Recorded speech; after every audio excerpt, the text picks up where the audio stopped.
నమస్తే అవధాని ఛానల్కి స్వాగతం. నేను చేసిన వీడియోలు మీకు నచ్చినట్లయితే లైక్ చేయండి, షేర్ చేయండి, సబ్స్క్రైబ్ చేయండి. అట్లాగే బెల్ ఐకాన్ మీద నొక్కితే నేను వీడియో అప్లోడ్ చేసిన వెంటనే మీకు సమాచారం ఉంటుంది, చూడొచ్చు, కామెంట్ చేయొచ్చు. రైట్. భారతీయ జనతా పార్టీ వామపక్షాల ఓట్లను కొల్లగొడుతుందా? ఈ సందేహం సరే వాముల వాళ్ళకి రావడం వేరు. సిపిఐఎం జాతీయ కార్యవర్గానికి వచ్చింది.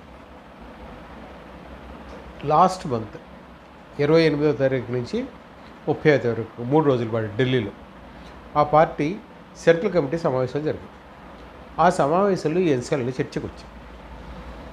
అంటే చాలా సీరియస్ ఇంట్రోస్పెక్షన్. ఖచ్చితంగా మాట్లాడితే ఆత్మపరిశీలన, పూర్తి ఆత్మపరిశీలనలో ఒకసారి కొంతమంది కొన్ని రైట్గా అనిపించేసి, కొన్ని రాంగ్గా అనిపించేసి